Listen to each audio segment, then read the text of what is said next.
मेरे प्यारे परिवारजन, नमस्कार। मन की बात के अगस्त एपिसोड में आपका एक बार फिर बहुत बहुत स्वागत है। मुझे याद नहीं पड़ता कि कभी ऐसा हुआ हो कि सावन के महीने में दो दो बार मन की बात का कार्यक्रम हुआ, लेकिन इस बार ऐसा ही हो रहा है। सावन यानी महाशिव का महीना, उत्सव और उल्लास का महीना। चंद्रयान की सफलता ने उत्सव के इस माहौल को कई गुना बढ़ा दिया है। चंद्रयान को चंद्रमा पर पहुंचे 3 दिन से ज्यादा का समय हो रहा है। ये सफलता इतनी बड़ी है कि इसकी जितनी चर्चा की जाए वो कम है। जब आज आपसे बात कर रहा हूं तो एक पुरानी मेरी कविता की कुछ पंक्तियां याद आ रही हैं। आसमान में सिर उठाकर, घने बादलों को चीरकर, रोशनी का संकल्प ले, अभी तो सूरज उगा है। दृढ़ निश्चय के साथ चलकर, हर मुश्किल को पार कर, घोर अंधेरे को मिटाने, अभी तो सूरज उगा है।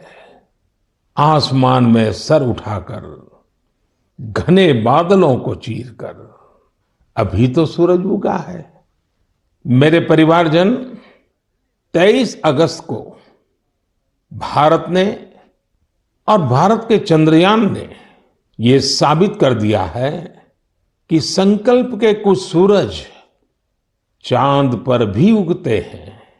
मिशन चंद्रयान नए भारत के उस स्पिरिट का प्रतीक बन गया है जो हर हाल में जीतना चाहता है और हर हाल में जीतना जानता भी है। साथियों, इस मिशन का एक पक्ष ऐसा भी रहा जिसकी आज मैं आप सबके साथ विशेष तौर पर चर्चा करना चाहता हूं। आपको याद होगा, इस बार मैंने लाल किले से कहा है कि हमें विमेन लेड डेवलपमेंट को राष्ट्रीय चरित्र के रूप में सशक्त करना है। जहां महिला शक्ति का सामर्थ्य जुड़ जाता है, वहां असंभव को भी संभव बनाया जा सकता है। भारत का मिशन चंद्रयान नारी शक्ति का भी जीवंत उदाहरण है। इस पूरे मिशन में अनेकों विमेन साइंटिस्ट और इंजीनियर्स सीधे तौर पर जुड़ी रही हैं। इन्होंने अलग अलग सिस्टम्स के प्रोजेक्ट डायरेक्टर, प्रोजेक्ट मैनेजर, ऐसी कई अहम जिम्मेदारियां संभाली हैं। भारत की बेटियां अब अनंत समझे जाने वाले अंतरिक्ष को भी चुनौती दे रही हैं। किसी देश की बेटियां जब इतनी आकांक्षी हो जाए तो उसे, उस देश को विकसित बनने से भला कौन रोक सकता है। साथियों, हमने इतनी ऊंची उड़ान इसलिए पूरी की है क्योंकि आज हमारे सपने भी बड़े हैं और हमारे प्रयास भी बड़े हैं। चंद्रयान 3 की सफलता में हमारे वैज्ञानिकों के साथ ही दूसरे सेक्टर्स की भी अहम भूमिका रही है। तमाम पार्ट्स और तकनीकी जरूरतों को पूरा करने में कितने ही देशवासियों ने योगदान दिया है। जब सबका प्रयास लगा तो सफलता भी मिली। यही चंद्रयान 3 की सबसे बड़ी सफलता है। मैं कामना करता हूं कि आगे भी हमारा स्पेस सेक्टर सबका प्रयास से ऐसी ही अनगिनत सफलताएं हासिल करेगा। मेरे परिवारजनों, सितंबर का महीना भारत के सामर्थ्य का साक्षी बनने जा रहा है। अगले महीने होने जा रही G20 लीडर समिट के लिए भारत पूरी तरह से तैयार है। इस आयोजन में भाग लेने के लिए 40 देशों के राष्ट्राध्यक्ष और अनेक ग्लोबल ऑर्गेनाइजेशंस राजधानी दिल्ली आ रहे हैं। G20 समिट के इतिहास में ये अब तक की सबसे बड़ी भागीदारी होगी। अपनी प्रेसिडेंसी के दौरान भारत ने G20 को और ज्यादा इंक्लूसिव फोरम बनाया है। भारत के निमंत्रण पर ही अफ्रीकन यूनियन भी G20 से जुड़ी और अफ्रीका के लोगों की आवाज दुनिया के इस अहम प्लेटफॉर्म तक पहुंची। साथियों, पिछले साल बाली में भारत को G20 की अध्यक्षता मिलने के बाद से अब तक इतना कुछ हुआ है जो हमें गर्व से भर देता है। दिल्ली में बड़े बड़े कार्यक्रमों की परंपरा से हटकर हम इसे देश के अलग अलग शहरों में ले गए। देश के 60 शहरों में इससे जुड़ी करीब करीब 200 बैठकों का आयोजन किया गया। G20 डेलीगेट्स जहां भी गए वहां लोगों ने गर्मजोशी से उनका स्वागत किया। ये डेलीगेट्स हमारे देश की डाइवर्सिटी देखकर, हमारी वाइब्रेंट डेमोक्रेसी देखकर बहुत ही प्रभावित हुए।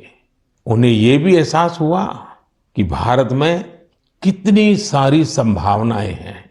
साथियों, G20 की हमारी प्रेसिडेंसी पीपल्स प्रेसिडेंसी है, जिसमें जन भागीदारी की भावना सबसे आगे है। G20 के जो 11 एंगेजमेंट ग्रुप्स थे, उनमें एकेडेमिया, सिविल सोसाइटी, युवा, महिलाएं, हमारे सांसद, एंटरप्रेन्योर्स और अर्बन एडमिनिस्ट्रेशन से जुड़े लोगों ने अहम भूमिका निभाई। इसे लेकर देश भर में जो आयोजन हो रहे हैं, उनसे किसी न किसी रूप से 1.5 करोड़ से अधिक लोग जुड़े हैं। जन भागीदारी की हमारी इस कोशिश में एक ही नहीं बल्कि दो विश्व रिकॉर्ड भी बन गए हैं। वाराणसी में हुई G20 क्विज में 800 स्कूलों के 1.25 लाख स्टूडेंट्स की भागीदारी एक नया विश्व रिकॉर्ड बन गया। वहीं लंबानी कारीगरों ने भी कमाल कर दिया। 450 कारीगरों ने करीब 1800 यूनिक पैचेज का आश्चर्यजनक कलेक्शन बनाकर अपने हुनर और क्राफ्ट्समैनशिप का परिचय दिया है। G20 में आए हर प्रतिनिधि हमारे देश की आर्टिस्टिक डाइवर्सिटी को देखकर भी बहुत हैरान हुए। ऐसा ही एक शानदार कार्यक्रम सूरत में आयोजित किया गया। वहां हुए साड़ी वॉकाथॉन में 15 राज्यों की 15,000 महिलाओं ने हिस्सा लिया। इस कार्यक्रम से सूरत की टेक्सटाइल इंडस्ट्री को तो बढ़ावा मिला ही, वोकल फॉर लोकल को भी बल मिला और लोकल के लिए ग्लोबल होने का रास्ता भी बना। श्रीनगर में G20 की बैठक के बाद कश्मीर के पर्यटकों की संख्या में भारी बढ़ोतरी देखी जा रही है। मैं सभी देशवासियों को कहूंगा कि आइए मिलकर G20 के सम्मेलन को सफल बनाएं, देश का मान बढ़ाएं। मेरे परिवारजनों, मन की बात के एपिसोड में हम अपनी युवा पीढ़ी के सामर्थ्य की चर्चा अक्सर करते रहते हैं। आज खेलकूद एक ऐसा क्षेत्र है जहां हमारे युवा निरंतर नई सफलताएं हासिल कर रहे हैं। मैं आज मन की बात में एक ऐसे टूर्नामेंट की बात करूंगा जहां हाल ही में हमारे खिलाड़ियों ने देश का परचम लहराया है। कुछ ही दिनों पहले चीन में वर्ल्ड यूनिवर्सिटी गेम्स हुए थे। इन खेलों में इस बार भारत की बेस्ट एवर परफॉर्मेंस रही है। हमारे खिलाड़ियों ने कुल 26 पदक जीते, जिनमें से 11 गोल्ड मेडल थे। आपको ये जानकर अच्छा लगेगा कि 1959 से लेकर अब तक जितने वर्ल्ड यूनिवर्सिटी गेम्स हुए हैं, उनमें जीते सभी मेडल्स को जोड़ दें तो भी ये संख्या 18 तक ही पहुंचती है।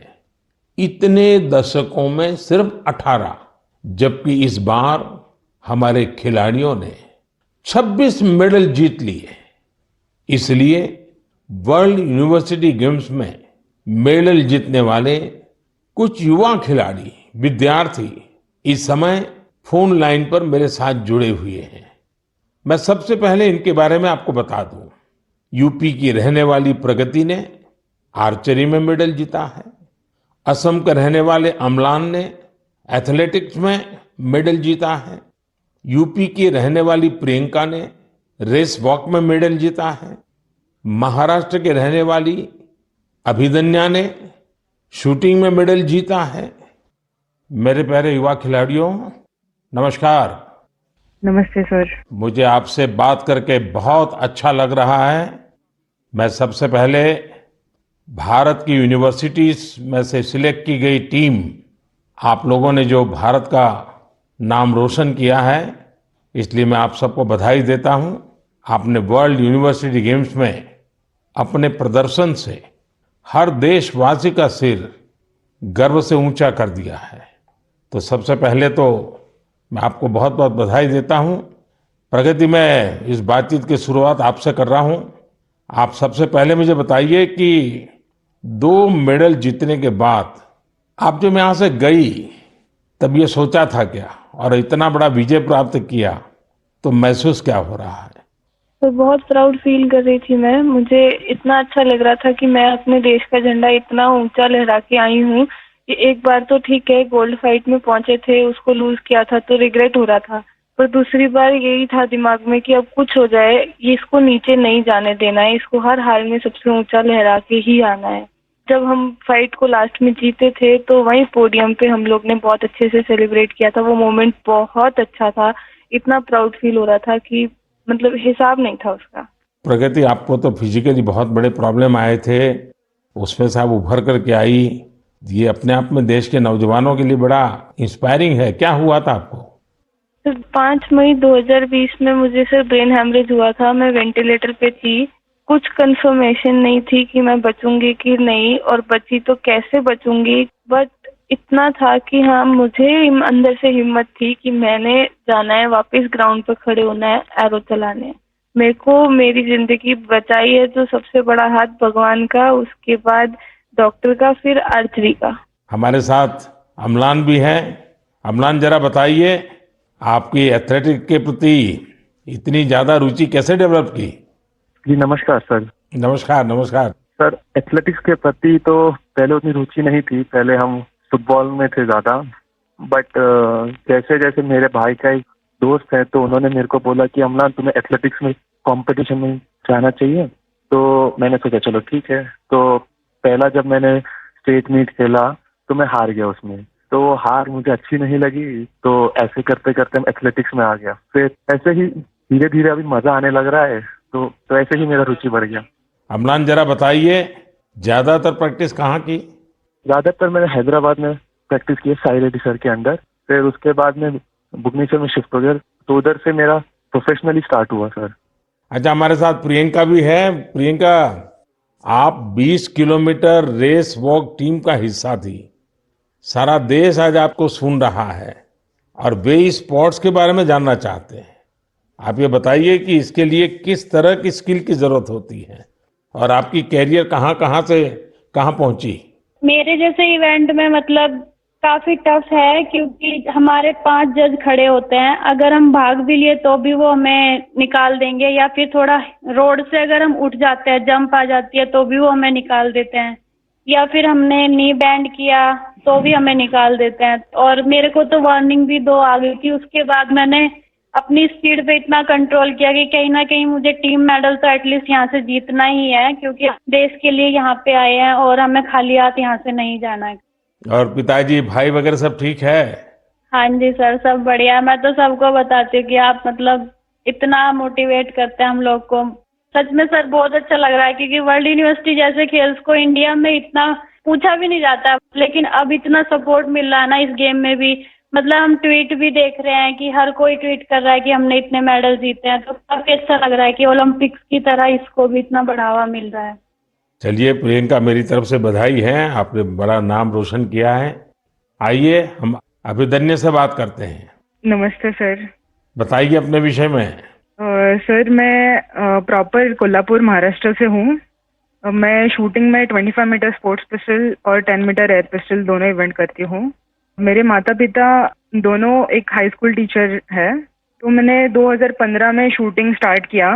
जब मैंने शूटिंग स्टार्ट किया तब उधर कोल्हापुर में उतनी फैसिलिटीज नहीं मिलती थी, बस से ट्रैवल करके पेट वडगांव से कोल्हापुर जाने के लिए 1.5 घंटा लगता है, तो वापस आने के लिए 1.5 घंटा और 4 घंटे की ट्रेनिंग। तो ऐसे 6-7 घंटे तो आने जाने में और ट्रेनिंग में जाते थे, तो मेरी स्कूल भी मिस होती थी। तो फिर मम्मी पापा ने बोला कि बेटा एक काम करो, हम आपको सैटरडे संडे को लेके जाएंगे शूटिंग रेंज के लिए और बाकी टाइम आप दूसरे गेम्स करो। तो मैं बहुत सारे गेम्स करती थी बचपन में, क्योंकि मेरे मम्मी पापा को दोनों को खेल में काफी रुचि थी, लेकिन वो कुछ कर नहीं पाए, फाइनेंशियल सपोर्ट उतना नहीं था और उतनी जानकारी भी नहीं थी। इसलिए मेरी माताजी का बड़ा सपना था कि देश को रिप्रेजेंट करना चाहिए और फिर देश के लिए मेडल भी जीतना चाहिए। तो मैं उनकी ड्रीम कंप्लीट करने के लिए बचपन से काफी खेलकूद में रुचि लेती थी और फिर मैंने ताइक्वांडो भी किया है, उसमें भी ब्लैक बेल्ट हूँ, और बॉक्सिंग, जूडो और फेंसिंग और डिस्कस थ्रो, ऐसे बहुत सारे गेम करके फिर मैं 2015 में शूटिंग में आ गई। फिर 2-3 साल मैंने बहुत स्ट्रगल किया और फर्स्ट टाइम मेरा यूनिवर्सिटी चैंपियनशिप के लिए मलेशिया सिलेक्शन हो गया और उसमें मेरा ब्रॉन्ज मेडल आया। तो उधर से एक्चुअली मुझे पुश मिला। फिर मेरे स्कूल ने मेरे लिए एक शूटिंग रेंज बनवाई, फिर मैं उधर ट्रेनिंग करती थी और फिर उन्होंने मुझे पुणे भेज दिया ट्रेनिंग करने के लिए।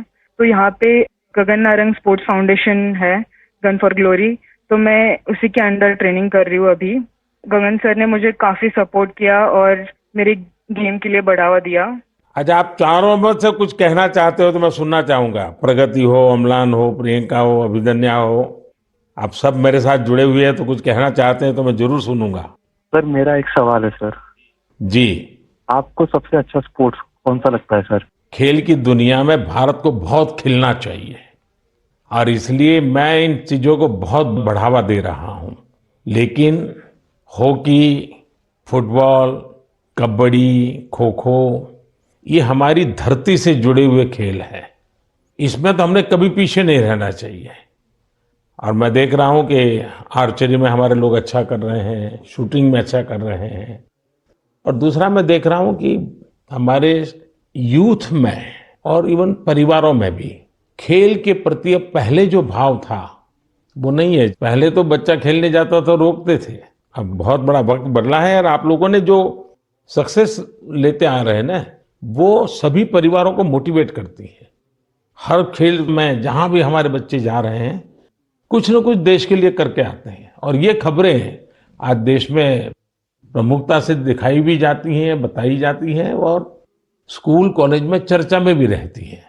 चलिए, मुझे बहुत अच्छा लगा। मेरी तरफ से आप सबको बहुत बहुत बधाई, बहुत शुभकामनाएं। बहुत बहुत धन्यवाद। धन्यवाद सर। धन्यवाद जी। नमस्कार। मेरे परिवारजनों, इस बार 15 अगस्त के दौरान देश ने सबका प्रयास का सामर्थ्य देखा। सभी देशवासियों के प्रयास ने हर घर तिरंगा अभियान को वास्तव में हर मन तिरंगा अभियान बना दिया। इस अभियान के दौरान कई रिकॉर्ड भी बने। देशवासियों ने करोड़ों की संख्या में तिरंगे खरीदे। 1.5 लाख पोस्ट ऑफिसेस के जरिए करीब 1.5 करोड़ तिरंगे बेचे गए। इससे हमारे कामगारों की, बुनकरों की और खासकर महिलाओं की सैकड़ों करोड़ रुपए का आय भी हुई है। तिरंगे के साथ सेल्फी पोस्ट करने में भी इस बार देशवासियों ने नया रिकॉर्ड बना दिया।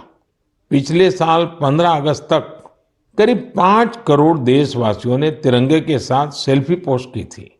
इस साल ये संख्या 10 करोड़ को भी पार कर गई।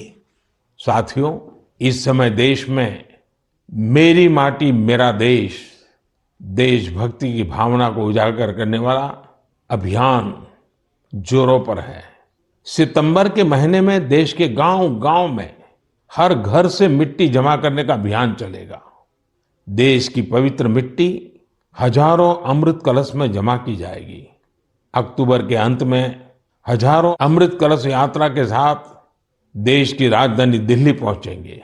इस मिट्टी से ही दिल्ली में अमृत वाटिका का निर्माण होगा। मुझे विश्वास है हर देशवासी का प्रयास इस अभियान को भी सफल बनाएगा। मेरे परिवारजनों, इस बार मुझे कई पत्र संस्कृत भाषा में मिले हैं। इसकी वजह ये है कि सावन मास की पूर्णिमा इस तिथि को विश्व संस्कृत दिवस मनाया जाता है। सर्वेभ्यः विश्व संस्कृत दिवसस्य हार्दिक शुभकामनाः। आप सभी को विश्व संस्कृत दिवस की बहुत बहुत बधाई। हम सब जानते हैं कि संस्कृत दुनिया की सबसे प्राचीन भाषाओं में से एक है।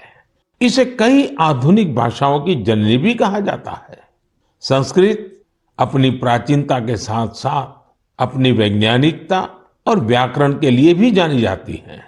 भारत का कितना ही प्राचीन ज्ञान हजारों वर्षों तक संस्कृत भाषा में ही संरक्षित किया गया है।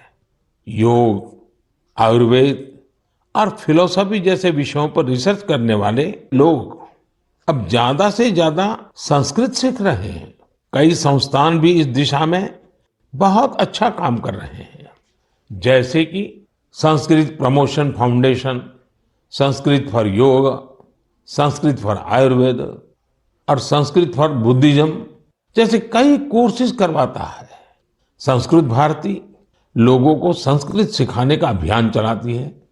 इसमें आप 10 दिन के संस्कृत संभाषण शिविर में भाग ले सकते हैं। मुझे खुशी है कि आज लोगों में संस्कृत को लेकर जागरूकता और गर्व का भाव बढ़ा है। इसके पीछे बीते वर्षों में देश का विशेष योगदान भी है। जैसे 3 संस्कृत डीम्ड यूनिवर्सिटीज को 2020 में सेंट्रल यूनिवर्सिटीज बनाया गया। अलग अलग शहरों में संस्कृत विश्वविद्यालयों के कई कॉलेज और संस्थान भी चल रहे हैं। आईआईटीज और आईआईएम्स जैसे संस्थानों में संस्कृत केंद्र काफी पॉपुलर हो रहे हैं। साथियों, अक्सर आपने एक बात जरूर अनुभव की होगी, जड़ों से जुड़ने की, हमारी संस्कृति से जुड़ने की।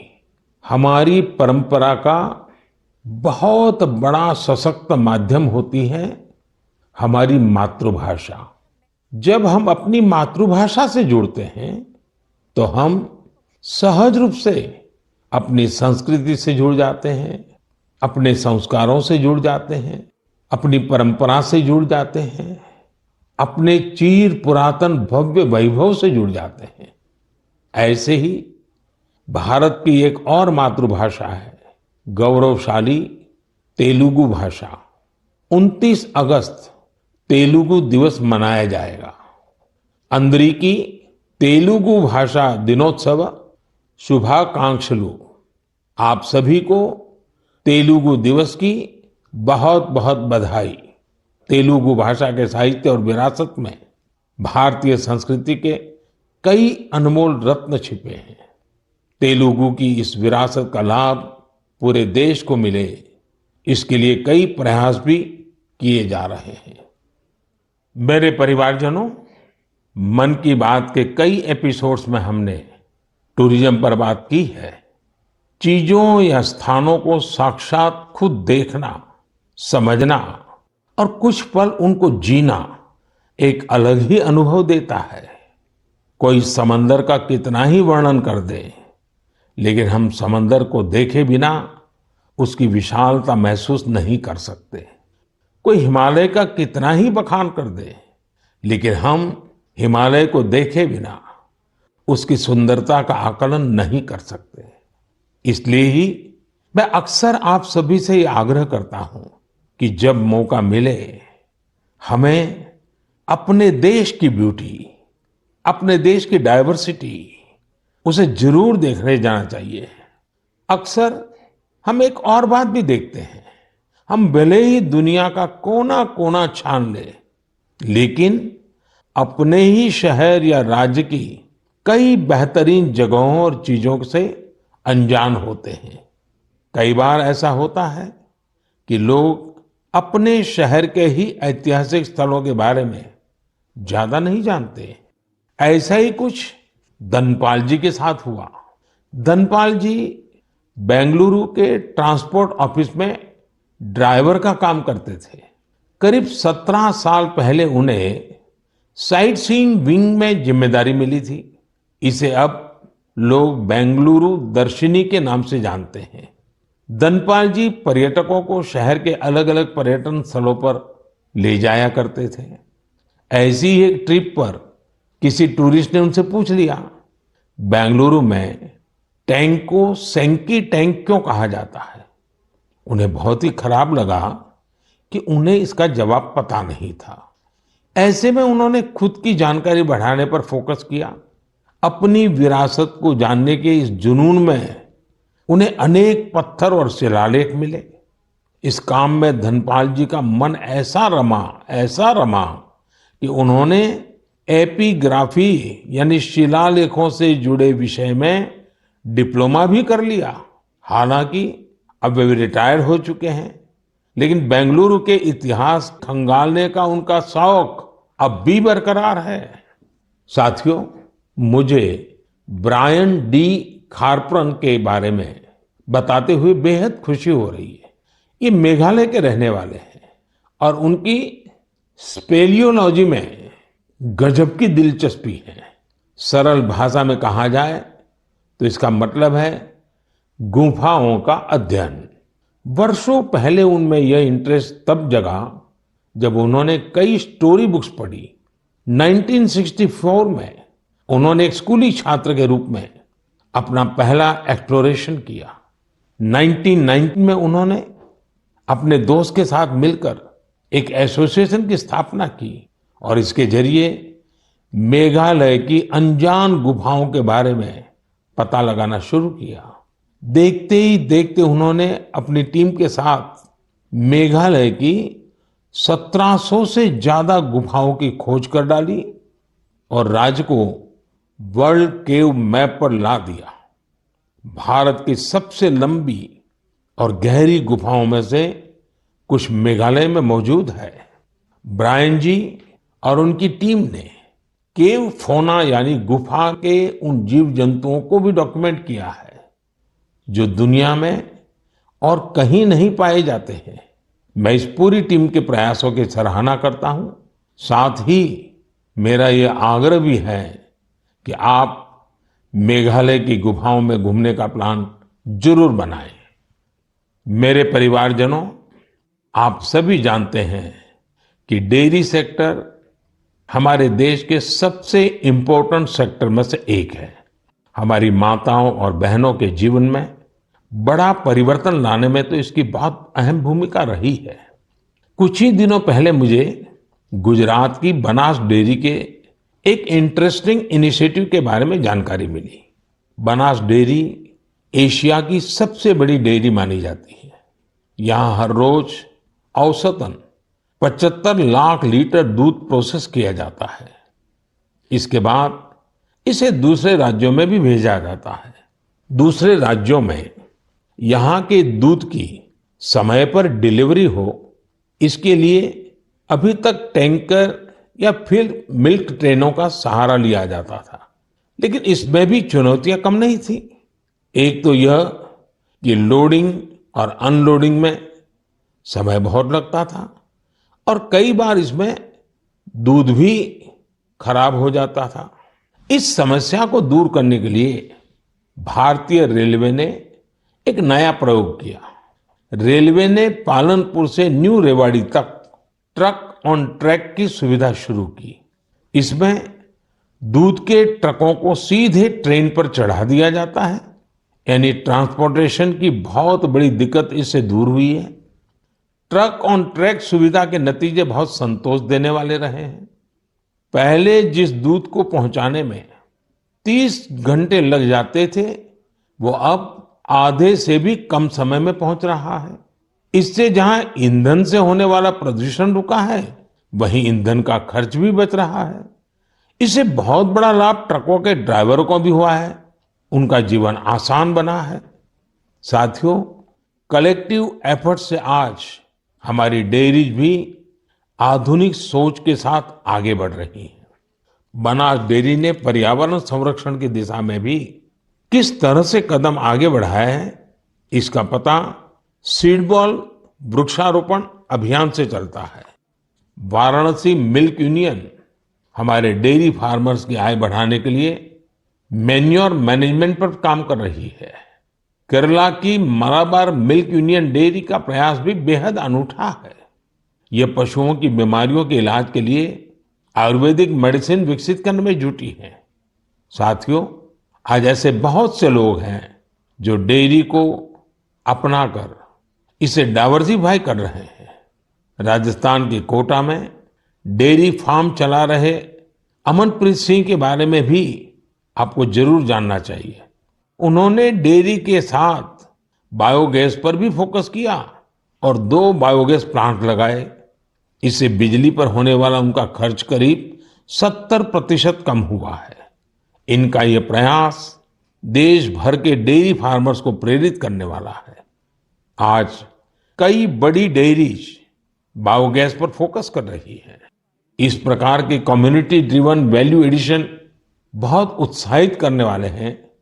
मुझे विश्वास है कि देश भर में इस तरह के ट्रेंड्स निरंतर जारी रहेंगे। मेरे परिवारजनों, मन की बात में आज बस इतना ही। अब त्योहारों का मौसम भी आ ही गया है। आप सभी को रक्षाबंधन की भी अग्रिम शुभकामनाएं।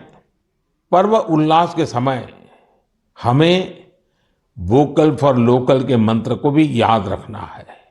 आत्मनिर्भर भारत ये अभियान हर देशवासी का अपना अभियान है। और जब त्योहार का माहौल है तो हम अपने आस्था के स्थलों और उसके आसपास के क्षेत्र को स्वच्छ तो रखना ही है, लेकिन हमेशा के लिए। अगली बार आपसे फिर मन की बात होगी, कुछ नए विषयों के साथ मिलेंगे। हम देशवासियों के कुछ नए प्रयासों की, उनकी सफलता की जी भर करके चर्चा करेंगे। तब तक के लिए मुझे विदा दीजिए। बहुत बहुत धन्यवाद। नमस्कार।